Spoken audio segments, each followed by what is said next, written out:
Bonjour et bienvenue dans la Minute de Coaching. Nous allons commencer avec l'histoire de ces deux frères. Le grand frère qui était l'aîné de 1 an 6 mois, qui s'est retrouvé en prison pour un meurtre, et le petit frère était un grand avocat à succès. Alors il y a un journal qui s'est penché, qui s'est intéressé à ce cas-là et qui allait en prison interroger le grand frère pour savoir quelles sont les raisons qui l'ont amené à avoir une vie comme la sienne, c'est-à-dire un échec entre guillemets, tandis que le petit frère, on l'a également interrogé pour savoir qu'est-ce qui l'avait motivé, qu'est-ce qui l'avait permis de réussir, qu'est-ce qui l'avait le plus influencé.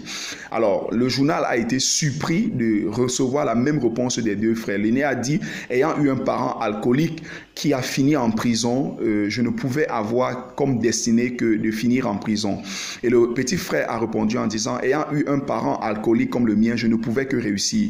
Alors, vous voyez que c'est la même histoire, c'est la même expérience, mais des issues ou alors des conséquences différentes. Pourquoi? Parce que ce n'est pas ce qui vous arrive qui va déterminer votre destinée. C'est ce que vous vous dites à vous-même. C'est l'interprétation que vous donnez à toute situation qui vous arrive qui va déterminer quelle sera l'issue de votre vie, quelle sera votre destinée, quelle est la tangente que votre vie va prendre. Alors, je vais introduire comme ça le principe que nous appelons en coaching, nous appelons en développement personnel 100% de responsabilité. Et la question que je veux vous poser aujourd'hui, c'est que est-ce que vous prenez 100% de responsabilité de votre vie? Comment le savoir? Si jamais, si vous arrive une seule fois dans la vie de blâmer quelqu'un, de blâmer Dieu, de blâmer une chose, quelle que soit la chose, pour votre malheur, alors vous ne prenez pas 100% de responsabilité de